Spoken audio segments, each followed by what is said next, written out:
الحمد للہ وکفا وسلام علی عباده الذین اصطفى اما بعد قال النبی صلی اللہ علیہ وسلم الثقة کنزی او کما قال النبی صلی اللہ علیہ وسلم صدق رسولہ النبی الکریم اللہم صلی علی سیدنا محمد وعلی آل سیدنا محمد مبارک وسلم۔ آپ کو یاد ہوگا کہ پہلے عرض کیا تھا نبی اکرم صلی اللہ علیہ وسلم سے حضرت علی المرتضیٰ رضی اللہ تعالیٰ عنہ سوال کرتے ہیں، یا رسول اللہ صلی اللہ علیہ وسلم آپ کا طریقہ کیا ہے؟ تو اس کے جواب میں جناب نبی کریم صلی اللہ علیہ وسلم 17 باتیں ارشاد فرماتے ہیں اس مختصر سے سوال کے جواب میں۔ 5 باتوں پر 5 مجالس میں گفتگو ہو چکی ہے، آج 6ٹھی بات اور وہ یہ کہ اللہ کے رسول صلی اللہ علیہ وسلم نے ارشاد فرمایا الثقۃ کنزی، کہ اعتماد میرا خزانہ ہے۔ اعتماد کا معنی ہے بھروسہ کرنا، اور دنیا میں انسان کسی نہ کسی پر بھروسہ کیا ہی کرتا ہے، اور وہ بھروسہ ایسا ہوتا ہے پھر کہ اس کی بات کو بغیر کسی دلیل کے تسلیم کر لیا جاتا ہے، مان لیا جاتا ہے، اسے اعتماد کہتے ہیں۔ اور اس کے مختلف درجات ہیں۔ چھوٹے بچوں کو اپنے والدین پہ اعتماد ہوتا ہے، اسی طریقے سے ایک شاگرد اپنے استاد پر اعتماد کرتا ہے، اور وہ اعتماد تو ایسا ہوتا ہے، ہمارے ہاں دیکھا گیا ہے کہ اگر استاد سے تھوڑی سی غلطی بھی ہو گئی نا تو بچہ کبھی نہیں کہے گا، شاگرد کبھی نہیں کہے گا کہ میرے استاد نے غلط کہا ہے۔ اس کو سمجھانے والے سمجھائیں گے کہ غلطی ہے، ایسا نہیں ہے جس طرح تم کہہ رہے ہو، لیکن وہ کہے گا نہیں، میرے استاد نے مجھے ایسا ہی پڑھایا ہے۔ وہ جس طرح استاد نے پڑھایا ہوگا وہ اسی طرح ہی پڑھے گا، اور وہ اس لیے کہ اسے اپنے استاد پر اعتماد ہوتا ہے، اور یہی اعتماد تو ہے جو ہمارے دین کی بنیاد بھی ہے۔ اگر یہ اعتماد نہ ہو، صحابہ کرام رضی اللہ تعالی عنہم نے اللہ کے رسول صلی اللہ علیہ وسلم پر اعتماد کیا، اور اعتماد سے ہی دین پھر آگے پھیلا ہے اور چلا ہے۔ اور اس حد تک اعتماد تھا کہ ایک موقع پر جب نبی کریم صلی اللہ علیہ وسلم نے فتح مکہ سے قبل ایک صحابی نے جب ایک عورت کے ہاتھ ایک خط لکھ کر خفیہ طریقے سے مکہ والوں کی طرف روانہ کیا، ایک طویل واقعہ ہے جو پہلے شاید آپ سن بھی چکے ہیں، وہ سنانا مقصود نہیں، اعتماد کی بات ہو رہی ہے۔ تو جب وہ مدینہ منورہ سے وہ عورت خط لے کر چلی، نبی اکرم صلی اللہ علیہ وسلم کو بذریعہ وحی بتا دیا گیا، چنانچہ آپ نے 2 صحابہ کو تیار فرمایا اور فرمایا کہ فلاں جگہ چلے جاؤ، ایک راستے میں باغ ہے، اس باغ میں ایک عورت ملے گی، اس کے پاس خط ہے، وہ لے آؤ۔ اب یہ وہاں پر پہنچے، وہ عورت واقعتاً وہیں پر موجود تھی، چنانچہ اس سے کہتی ہے خط نکالو، وہ کہتی میرے پاس خط نہیں ہے۔ اس کے سامان کی تلاشی لی گئی، اس کی سواری کو دیکھا گیا، کہیں سے بھی خط نہ ملا، بظاہر نظر نہیں آ رہا تھا، لیکن صحابہ کرام کو اللہ کے رسول صلی اللہ علیہ وسلم کے مبارک قول پر اعتماد تھا۔ وہ کہنے لگے ہماری تلاشی میں کمی ہو سکتی ہے، عورت جھوٹ بول سکتی ہے، ہمیں دھوکہ لگ سکتا ہے، اللہ کے نبی کا قول غلط نہیں ہو سکتا۔ انہوں نے کہا خط ہے تمہارے پاس، نکالو۔ اور جب پوری طرح تلاشی لے لی، خط برآمد نہ ہوا، تو حضرت علی المرتضیٰ رضی اللہ تعالیٰ نے فرمایا کہ اگر خط نکال کر نہیں دو گی تو یاد رکھو ہم تمہارے کپڑے اتار کر خط وصول کریں گے۔ ہمارے نبی نے فرمایا ہے تو خط یقیناً تمہارے پاس ہے۔ جب اس عورت نے دیکھا کہ اب تو مجھے واقعتاً یہ کپڑے اتار لیں گے، تو اپنے سر کے بالوں کے اندر چھپایا ہوا تھا وہاں سے نکال کر دے دیا۔ تو صحابہ کرام کو نبی اکرم صلی اللہ علیہ وسلم پر اعتماد تھا، اور پھر اس کے بعد تابعین آئے تو انہیں صحابہ پر اعتماد تھا، اور ہمیں اپنے ائمہ پر اعتماد ہے۔ اسی کا نام تو تقلید ہے۔ نبی اکرم صلی اللہ علیہ وسلم کی مبارک زندگی میں 1,00,000 سے زیادہ صحابہ کرام تھے۔ آپ کی وفات کے وقت 1,00,000 سے زیادہ صحابہ کرام تھے، 1,24,000 یا 1,44,000 یا 1,40,000، یہ صحابہ کرام کی تعداد تھی۔ اور صحابہ کرام وہ ہیں جنہوں نے براہ راست اللہ کے رسول صلی اللہ علیہ وسلم سے دین حاصل کیا، بیچ میں واسطہ نہیں تھا۔ اللہ کے رسول کی صحبت ملی ہے، مجلس ملی ہے، آپ کی خدمت میں حاضر ہوئے ہیں۔ تو آپ صلی اللہ علیہ وسلم کی وفات کے بعد صحابہ کرام اپنے میں سے جو زیادہ علم رکھنے والے تھے ان کی طرف رجوع کیا کرتے تھے، ان کے پاس آیا کرتے تھے، مسائل پوچھا کرتے تھے، اور ان کی تعداد لکھی گئی ہے کہ تقریباً 149 ہے جو علم رکھنے والے تھے۔ ان کے پاس باقی صحابہ آ کر پوچھا کرتے تھے۔ ایسا نہیں کہ جو مرضی عمل کرتے رہو، کیونکہ ہر صحابی ہر موقع پر اللہ کے رسول کے ساتھ تو موجود نہیں ہوتا تھا، ہر صحابی کے پاس سارے مسائل تو موجود نہیں تھے، تو پوچھا کرتے تھے۔ اور اس وقت بڑے بڑے علماء اور فقہاء جو تھے ان کی تعداد 7 تھی، ان کے پاس وہ آیا کرتے تھے۔ پھر اس سے کم درجے کے علماء تھے، ان کے پاس آیا کرتے تھے۔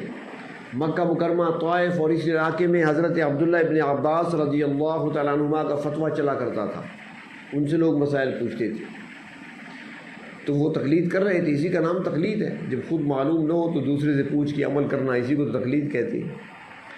تو صحابہ کرام بھی ایسے کرتے تھے۔ ان کے بعد تابعین کا دور آیا تو وہ صحابہ کرام سے سیکھا کرتے تھے، اور تابعین میں سے ہیں امام اعظم ابو حنیفہ رحمۃ اللہ علیہ۔ انہوں نے دین کو یکجا کر دیا، سارے بکھرے ہوئے مسائل کو اکٹھا کر دیا اور جمع کر کے امت کے حوالے کر دیا۔ تو اعتماد، ہمیں ان پر اعتماد ہے، تو اسی اعتماد ہی کی وجہ سے آج عمل کیا جا رہا ہے۔ اس طریقے سے جس طرح بچے کو اپنے والدین پہ اعتماد ہوتا ہے، شاگرد کو اپنے استاد پہ اعتماد ہوتا ہے، اسی طریقے سے مرید کو اپنے شیخ پہ اعتماد ہوتا ہے، بشرطے کہ مرید ہو، صرف عقیدت مند نہ ہو۔ یہ فرق بھی ہے، آج کل عقیدت مند زیادہ، مرید کم ہوا کرتے ہیں۔ ایک مرتبہ کہیں پر ایک شیخ تھے، اللہ والے تھے، ان کے مریدوں کی تعداد بڑھنے لگی۔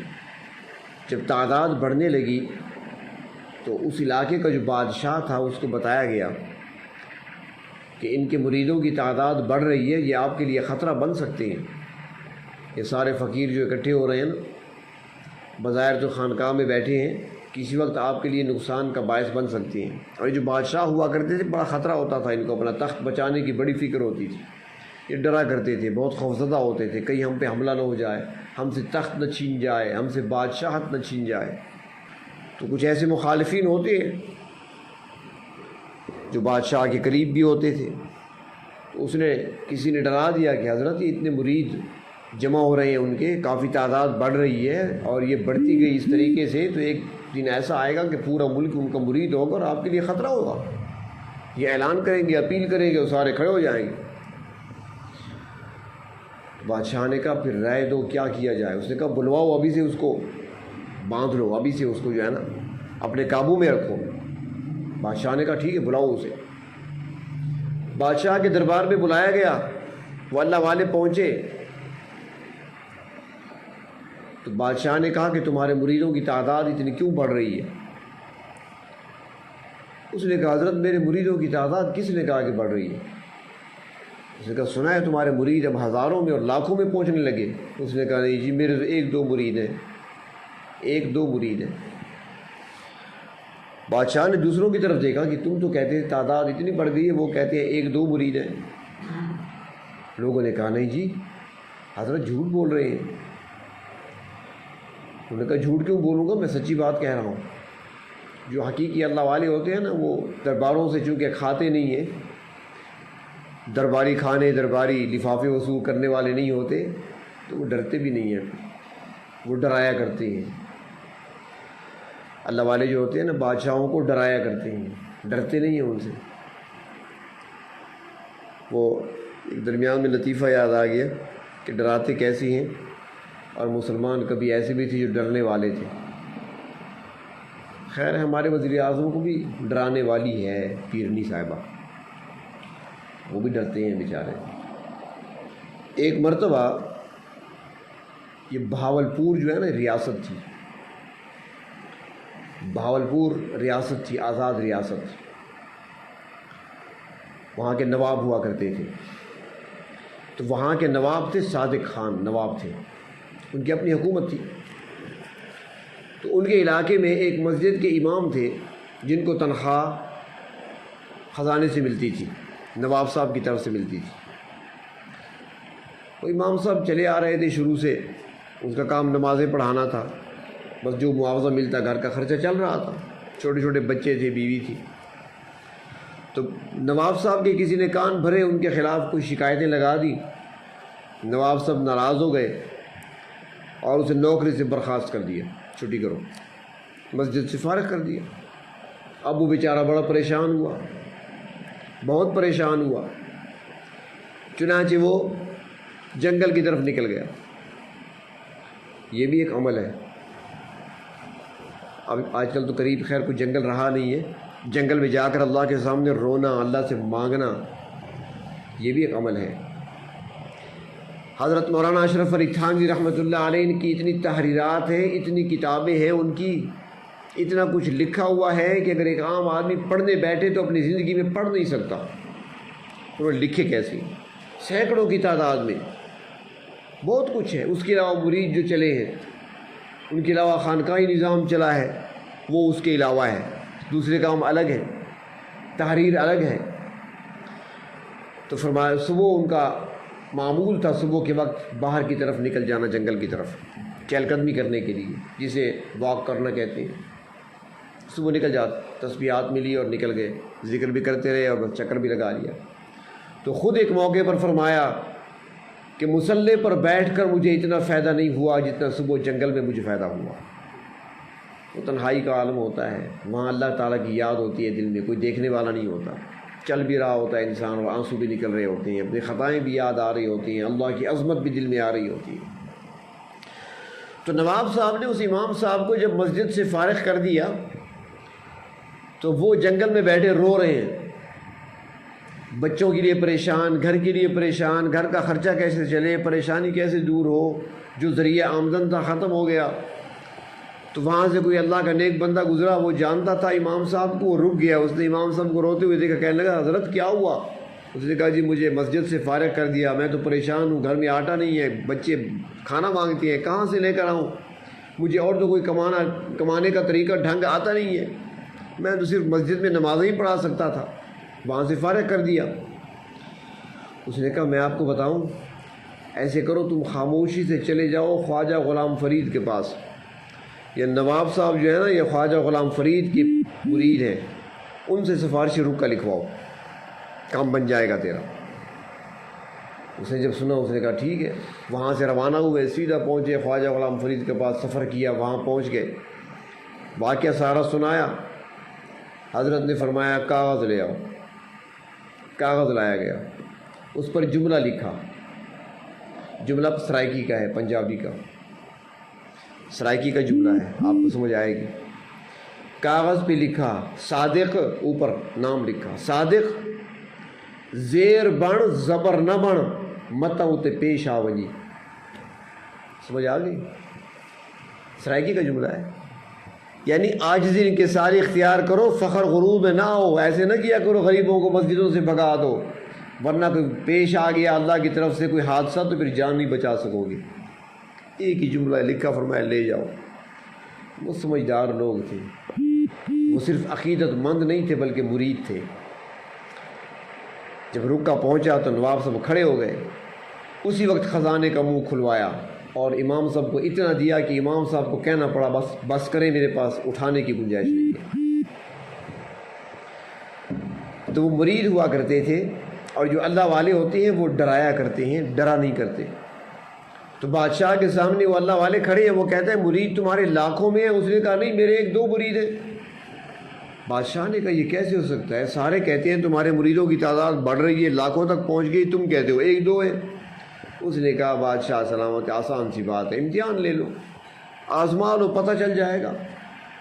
اس نے کہا مریدوں کو کیسے آزماؤں گا؟ اس نے کہا ایسے ہے کہ آپ اعلان کر دیں، آپ بادشاہ ہیں، شہر میں اعلان کر دیں، سارے لوگوں کو ایک میدان میں جمع کر دیں۔ طریقہ پیر صاحب خود بتا رہے ہیں، سارے لوگوں کو میدان میں جمع کر لیں اور مجھے باندھ کر سامنے کھڑا کر دیں، اور اعلان کرا دیا جائے آپ کی طرف سے کہ پیر صاحب سے کوئی غلطیاں ہوئی ہیں، ہم ان کو سزا دینا چاہتے ہیں، سزائے موت انہیں دینا چاہتے ہیں۔ اب کوئی ایسے بندے تم میں سے ہیں، اگر 3 بندے ان کی جگہ پیش ہو جائیں، اپنی جان کا نذرانہ پیش کر دیں تو ان کو ہم چھوڑ دیں گے۔ 1 کے بدلے 3 اپنی جانیں پیش کر دیں، اس کو چھوڑ دیں گے، نہیں تو تمہارے سامنے ابھی ان کو ذبح کر دیا جائے گا۔ اعلان ہوا، سارے کھڑے ہیں، تسبیح ہاتھ میں ہیں، کھڑے ہیں، ذکر شروع ہے۔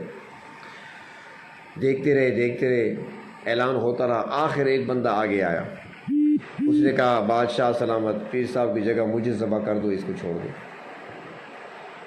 اس نے کہا ٹھیک ہے، پکی بات ہے۔ اس نے کہا جی فیصلہ کر کے آئے ہو؟ اس نے کہا جی فیصلہ کر کے آئے۔ بادشاہ نے کیا کیا تھا، ذرا اونچی جگہ پر ٹیلے پر خیمہ لگا دیا تھا، خیمے کے اندر 2 بکریاں باندھ دی تھی۔ سپاہیوں کو اشارہ کیا لے جاؤ اندر لے جا کر اس بندے کو باندھ کر بٹھا دیا، ایک بکری کو ذبح کر دیا تاکہ خون باہر نکلے اور لوگ دیکھیں۔ خون باہر نکلا، لوگوں نے دیکھا، وہ تو ذبح ہو گیا۔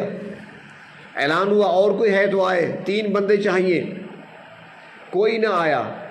ایک عورت سامنے آئی، اس نے کہا بادشاہ سلامت، پیر صاحب کے بدلے مجھے ذبح کر دو، ان کو چھوڑ دو۔ تو کہا ٹھیک ہے لے جاؤ اس کو۔ اس کو خیمے میں لے گئے، وہاں جا کر اس کو باندھ کر بٹھا دیا، دوسری بکری کو ذبح کر دیا، خون باہر نکلا، لوگوں نے دیکھا۔ اس کے بعد اعلان ہوتے رہے، کوئی بندہ سامنے نہیں آیا۔ بادشاہ نے دیکھا پیر صاحب کی طرف، کہنے لگا آپ کی بات ٹھیک تھی، میں دیکھ لیا نا، یہ سارے عقیدت مند تھے، کہاں ہیں مرید؟ یہ جب موقع آئے گا سارے بھاگ جاتے ہیں، کوئی ساتھ نہیں دیا کرتے۔ مرید بس وہی 1.5 مرید ہے۔ بادشاہ نے کہا کہ 1.5 مرید ہے تمہارا، ایک مرد پورا، عورت آدھی۔ پیر صاحب کہنے لگے نہیں بادشاہ سلامت، عورت پوری ہے، مرد آدھا ہے 1.5 مرید، لیکن عورت پوری ہے، مرد آدھا۔ اس نے کہا وہ کیسے؟ اس نے کہا پہلی مرتبہ سامنے آنا آسان تھا، جب وہ شخص آیا پہلی بار، اس نے اپنے آپ کو قربانی کے لیے پیش کیا تو وہ آسان تھا، اور خون دیکھ کر، بہتا ہوا خون دیکھ کر قربانی کے لیے اپنے آپ کو پیش کرنا یہ بہت بڑی بات تھی، اور عورت نے قربانی دی ہے۔ تو مرید اور چیز ہے، عقیدت مند کا ہونا اور چیز ہے۔ تو مریدوں کا اپنے شیخ پر اعتماد، اس لیے جو مرید ہوتی ہیں وہ تو اعتماد کرتے ہیں، جو عقیدت مند ہوتے ہیں وہ سوچتے ہیں پھر کہ کہہ تو دیا ہے، اب اس کی بات میں کیا وزن ہوگا، اب اگر ایسا میں نے نہ کیا تو پھر کیا ہوگا۔ اور جو مرید ہوتے ہیں وہ یہ نہیں سوچتے کیا، بس کیا کہہ دیا مجھے، بس جو حکم آ گیا ماننا ہے، بس سوچنے کی ان کے پاس ضرورت نہیں ہوتی۔ وہ جو بات سنتے ہیں اس کو پلے باندھ لیتے ہیں، عمل کرنا ہے۔ وہ جب بھی بات ان کو یاد آتی ہے، جتنے مشکل وقت میں ان کو یاد آتی ہے، وہ اس کو یاد رکھتے ہیں۔ ایک مرتبہ ایک شیخ صاحب نے، ایک پیر نے مریدوں کی مجلس میں بیان واز ہو رہا تھا، نصیحت کی باتیں ہو رہی تھیں، اچانک کہنے لگے کہ میری ایک بات یاد رکھو، ہاتھی کا گوشت کبھی نہ کھانا۔ لوگوں نے ایک دوسرے کی طرف دیکھا کہ ہاتھی کا گوشت کون کھاتا ہے، یہاں تو ہاتھی ہے ہی نہیں، نہ ہاتھی کا گوشت بکتا ہے، نہ ہاتھی کا گوشت کوئی لا سکتا ہے، کیسی بات حضرت نے کہہ دی، ہاتھی کا گوشت نہ کھانا۔ بات ختم ہو گئی۔ وقت گزرا، کچھ عرصہ گزرا، ان مریدوں میں سے 4 مرید اکٹھے ایک مرتبہ کہیں جا رہے تھے، سفر پر، پیدل کا سفر ہوا کرتا تھا، چلتے چلتے جنگل سے گزر ہوا، جنگل میں چلے گئے، اور جنگل میں چلتے ہوئے راستہ بھول گئے، خیر سے سارا دن چلتے رہے، کوئی راستہ نہیں ملا، رات آ گئی، جنگل میں گزاری، دوسرا دن ہو گیا، بھوک سے نڈھال ہے، کھانے کو کچھ نہیں مل رہا، کوئی چیز کھانے کو نہیں مل رہی، بہت پریشان ہے۔ اس دوران ہاتھی کا چھوٹا بچہ دیکھ لیا، انہوں نے کہا اور تو کچھ نہیں ملا، اور بچہ آگے چھوٹا، اسے مارتے ہیں، ذبح کرتے ہیں، اس کا گوشت کھاتے ہیں بھون کر، اور تو کوئی طریقہ نہیں ہے کھانے کے لیے۔ ان 4 میں سے ایک نے کہا مجھے یاد آ رہا ہے کہ حضرت نے ایک مرتبہ بیان میں فرمایا تھا کہ ہاتھی کا گوشت نہ کھانا، شاید کہ اس دن کے لیے ہمیں کہا تھا۔ انہوں نے کہا یار وہ تو باتیں ہوتی ہیں، ہر بات مولوی کی نہیں مانی جاتی، پیر صاحب نے بات کہہ دی، وہ دوسروں کے لیے کہی ہے، ہم بھوک سے مر رہے ہیں، ہمارے لیے نہیں۔ ہمیں تو قرآن بھی اجازت دیتا ہے کہ جب اضطراری حالت ہو تو حرام کھا سکتے ہو، جان بچانے کی خاطر ہمیں اجازت ہے۔ باہر تو اور انہوں نے پکڑ لیا، ذبح کر لیا، گوشت بھونا کھایا، 3 نے کھایا، چوتھے نے نہیں کھایا۔ اس نے کہا میں تو نہیں کھاتا، حضرت نے منع کیا تھا۔ اب اس میں کیا راز ہے، کیا حکمت ہے، میں نہیں جانتا ہوں، منع کیا تھا تو بس نہیں کھانا، چاہے مرتا ہوں تو مر جاؤں۔ رات کو سوئے، کھانا جب کھا لیا، پیٹ بھر لیا، تب سو گئے، نیند آ گئی، ہتھنی آ گئی۔ وہ ہاتھی جو بچہ تھا نا، اس کی ماں آ گئی، اب وہ بچے کو تلاش کر رہی ہے۔ یہاں پہ پہنچی تو اس نے دیکھ لیا، اپنے بچے کے چمڑے کو دیکھ لیا، اس کی ہڈیوں کو دیکھ لیا، سونگھا، بچہ اس کا تھا۔ قریب دیکھا تو کچھ فاصلے پر 4 بندے سو رہے ہیں۔ ہاتھی آئی، وہ ہتھنی آئی، ایک کے منہ کو سونگھا، اس کے بچے کے گوشت کی بو آ گئی، پاؤں رکھا، چٹنی بنا دی اس کی، ہاتھی کا پاؤں ہے، پلر ہے پورا۔ دوسرے کو سونگھا، اس کے بچے کے گوشت کی بو آئی، اس پہ پاؤں رکھا۔ تیسرے کو سونگھا، اس پہ پاؤں رکھا۔ چوتھے کے پاس آئی، بار بار سونگھا، گوشت کی بو نہیں آئی۔ سونڈ کے ذریعے سے اٹھایا، اپنی پیٹھ پہ سوار کر لیا کہ یہ بھوکا ہوگا، انہوں نے پیٹ بھرا ہے میرے بچے کو ذبح کر کے، یہ بھوکا ہوگا۔ اب یہ ڈرا ہوا سہما ہوا ہے، خواب نیند سے تو بیدار ہو گیا، ہاتھی کی پیٹھ پہ بیٹھا ہے، ہاتھی لے کر جا رہی، یہ آرام سے بیٹھا ہے، کیا کروں، اترتا ہوں تو میرا حشر بھی وہی ہوگا۔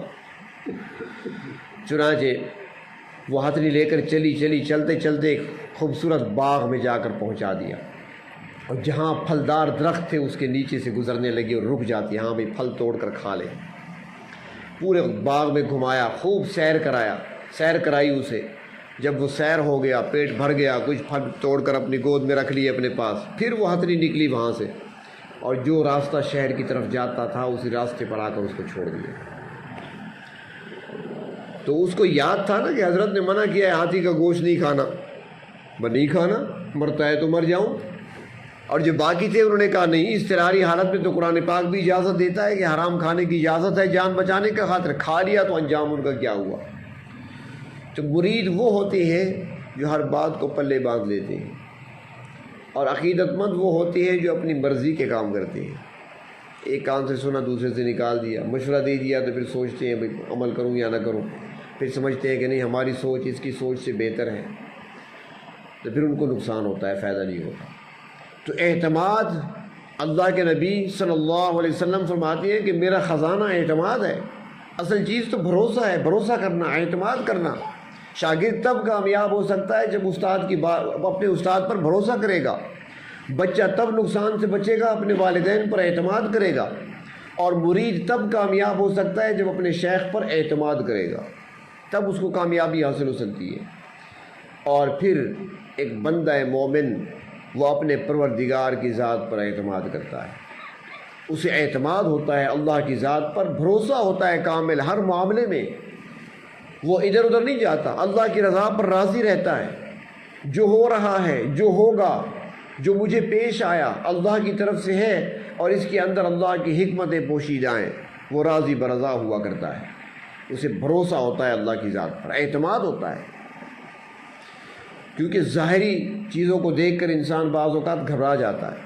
کتابوں میں لکھا ہے کہ کسی دیہات میں، کسی علاقے میں ایک میاں بیوی رہتے تھے، تو ایک دن ایسا ہوا کہ ان کے گھر ایک سواری کے لیے گدھا تھا، سواری بھی کر لیتے تھے اور لکڑیاں بھی لے آتے تھے اس پر۔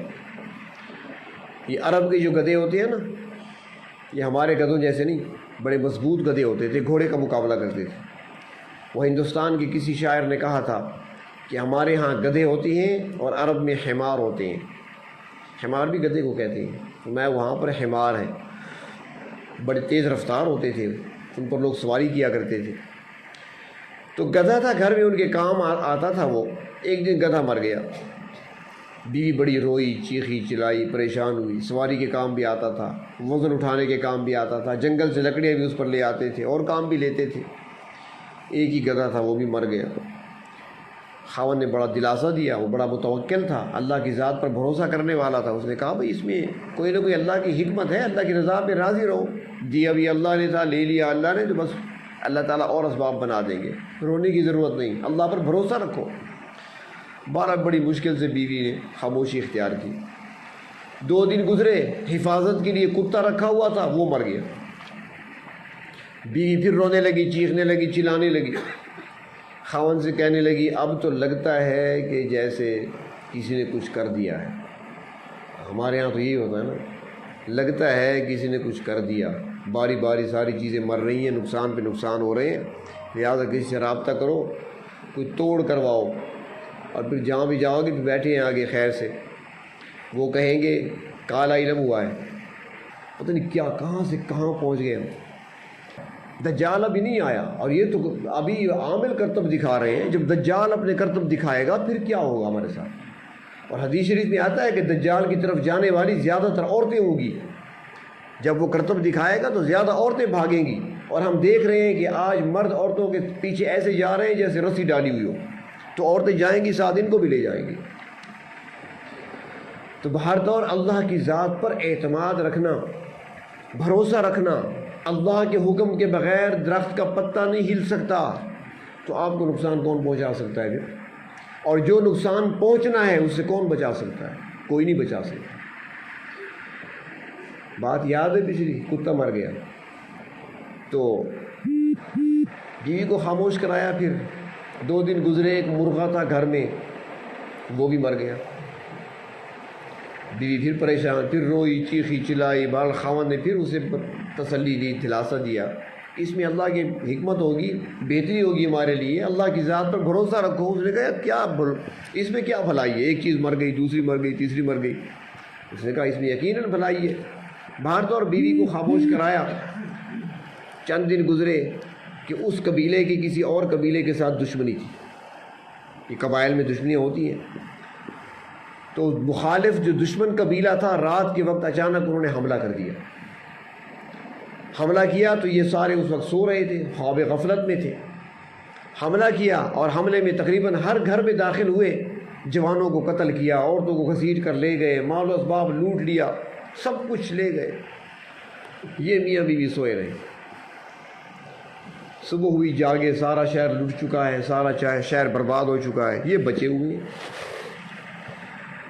بیوی خاوند سے کہتی ہے باقی تو کوئی نہیں بچا، ہم بچ کیسے گئے؟ خاوند نے کہا اسی میں اللہ کی بھلائی تھی، میں نے کہا تھا نا، وہ ہر گھر میں گئے، لیکن ہمارے گھر میں نہ گدھے کی آواز آئی، نہ کتا بھونکا، نہ مرغے نے اذان دی، وہ سمجھے یہ خالی ہے، اس لیے چلے گئے، اس کی وجہ سے بچ گئے۔ آج اگر ہمارا مرغ ہوتا، اذان دیتا، وہ یہاں پہ حملہ کرتے، گدھے کی آواز نکلتی، حملہ آور ہوتے، کتا بھونکتا، وہ حملہ آور ہوتے، کچھ نہیں تھا، خاموشی تھی، وہ چلے گئے۔ تو اللہ کی ذات پر جو اعتماد رکھتے ہیں، بھروسہ رکھتے ہیں کہ اللہ تعالیٰ کے ہر فیصلے میں حکمت ہوتی ہے، اللہ تعالیٰ جو بھی فیصلہ فرماتے ہیں اس کے اندر اللہ تعالیٰ کی حکمتیں ہوا کرتی ہیں، وہ ہر فیصلے پر راضی ہو جاتے ہیں، اسی کا نام تو ہے اعتماد، اللہ پر اعتماد ہے۔ تو پھر رب تعالیٰ ایسے بندوں کو کبھی ضائع نہیں ہونے دیتے، جو اللہ پر توکل کرتے ہیں، بھروسہ کرتے ہیں، اللہ تعالیٰ پھر ان کو کبھی ضائع نہیں کرتے، دکھاتے ہیں کبھی کوئی نہ کوئی واقعہ ایسے پیش آ جاتا ہے، ایسے بندوں کو دکھا، تھوڑا سا وہ ڈگمگانے لگتا ہے نا، تو اللہ تعالیٰ کوئی ایسا واقعہ دکھا دیتے ہیں تاکہ بندہ پھر اللہ کی طرف متوجہ ہو جائے، اور وہ اعتماد، وہ بھروسہ جو قائم تھا تاکہ وہ قائم رہے۔ اللہ تعالیٰ بندوں کو قریب کرنا چاہتے ہیں، اپنے سے دور کرنا نہیں چاہتے۔ ایک اللہ والے جا رہے تھے،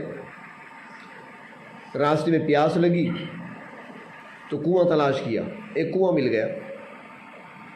جب کنواں ملا تو یہ پہنچے وہاں پر کہ ڈول بھی ہوگا، رسی بھی ہوگی، کنواں جو سامنے ہے، کیونکہ ڈول کے ذریعے، رسی کے ذریعے پانی کھینچا جاتا تھا، اس زمانے میں کنویں ہوتے تھے، تو کنواں ڈول ہوگی، ڈول بھی ہوگا، رسی بھی ہوگی، پانی کھینچ لوں گا، پیاس بجھاؤں گا۔ وہاں پر پہنچے، دیکھا کہ ڈول بھی نہیں ہے، رسی بھی نہیں ہے، اور پانی بھی نیچے ہے۔ کچھ دیر کھڑے رہے، پانی کو دیکھتے رہے، پھر ان اللہ مع الصابرین کہہ کر درخت کے سائے میں بیٹھ گئے۔ چلو کہاں جاؤں، کیا کروں، کچھ نہیں کر سکتا، ڈول بھی نہیں ہے، رسی بھی نہیں۔ ابھی یہ بیٹھے تھے، کچھ دیر کے بعد دیکھا کہ جنگلی ہرن آئے، 2 جنگلی ہرن، وہ آئے کنویں کے قریب۔ کنویں کے قریب جب آئے نا تو جھانکا پانی کو، پانی تو نیچے تھا، ابھی وہیں پر کھڑے تھے کہ پانی اوپر آ گیا۔ وہ جنگلی ہرنوں نے پانی سیر ہو کر پیا۔ جب پانی پی لیا وہ جانے لگے، آسمان کی طرف دیکھا، اللہ کا شکر ادا کیا اور چل پڑے۔ وہ جب چل پڑے تو یہ اللہ والے بھی اٹھے کہ پانی اوپر آ گیا، انہوں نے پی لیا، میں بھی جاؤں۔ جب وہاں پہنچے تو پانی پھر نیچے۔ عرض کرنے لگی میرے پروردگار ماجرا کیا ہے؟ وہ بھی مخلوق آپ کی ہے، اس میں کوئی شک نہیں، میں بھی آپ کی مخلوق ہوں، لیکن مجھے تو آپ نے اشرف المخلوقات کہا ہے۔ میرے بارے میں تو 4 قسمیں کھا کر آپ نے فرمایا تھا لقد خلقنا الانسان فی احسن تقویم۔ یہ ہرن کے لیے نہیں کہا، جانور کے لیے نہیں کہا، اللہ تو میرے لیے کہا تھا۔ مجھے شرف ملا ہے، میں کلمہ پڑھنے والا، آپ کے نبی پر ایمان لانے والا ہوں، آپ کی توحید کا دامن تھامے ہوئے ہوں۔ پانی میرے لیے اوپر نہیں آیا، ہرنوں کے لیے اوپر آ گیا، وجہ کیا ہے؟ اللہ تبارک و تعالیٰ کی طرف سے الہام ہوتا ہے، میرے بندے سوچ لے کہ ہرنوں کا مجھ پر اعتماد تھا، تیرا تو ڈول اور رسی پر اعتماد تھا۔ تو اس لیے آیا تھا کہ ڈول رسی ہوگی پانی کھینچوں گا، اور وہ تو اس لیے آئے تھے کہ اللہ پانی پلائے گا۔ جو میرے اعتماد بھروسے پہ آئے تھے میں نے پلا دیا، تم ڈول رسی کے لیے آئے تھے، انتظار کرو، ڈول رسی کو دیکھتے رہو۔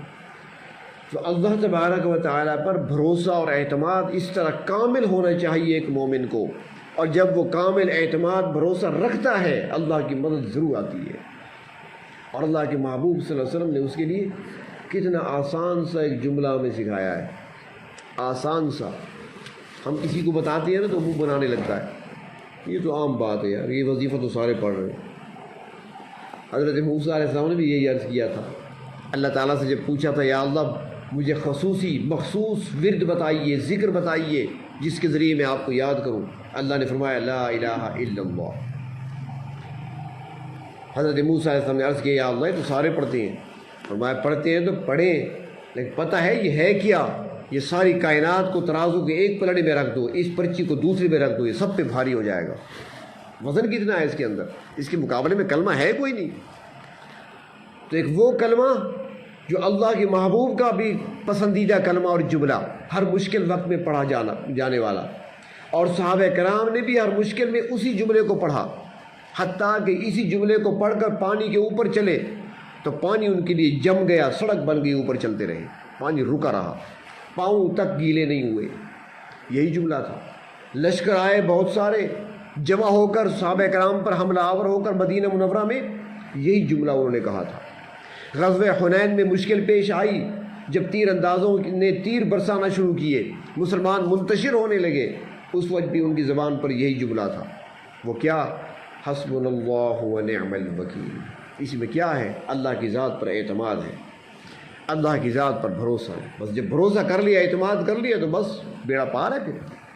لیکن ہمارا چونکہ یقین نہیں ہوتا، ہم زبان سے تو کہتے ہیں لیکن دل میں بات اتری نہیں ہوتی، کامل اعتماد نہیں ہوتا، اس لیے ہمیں فائدہ نہیں ہوتا۔ تو حسبنا اللہ ونعم الوکیل اعلیٰ ترین وظیفہ ہے، ہمارے لیے اللہ ہی کافی ہے اور سب سے بہتر کارساز ہے۔ اللہ پر توکل اور بھروسے کے لیے سب سے بہتر وظیفہ، اور ہر معاملے میں، ہر مسئلے میں اللہ کے کلام میں، اللہ کی ذات پر توکل اور بھروسہ کرنے میں۔ اللہ تعالیٰ بھی تو یہی فرماتے ہیں کہ فَلْيَتَوَكَّلِ الْمُتَوَكِّلُونَ فَلْيَتَوَكَّلِ الْمُؤْمِنُونَ، کہ ایمان والوں کو چاہیے کہ اللہ کی ذات پر ہی بھروسہ رکھیں، اللہ کی ذات پر ہی اعتماد رکھیں۔ تو اللہ کے نبی صلی اللہ علیہ وسلم ارشاد فرماتے ہیں الثقۃ کنزی، کہ اعتماد میرا خزانہ ہے۔ اللہ تبارک و تعالی ہمیں بھی اپنی ذات پر کامل اعتماد نصیب فرمائیں۔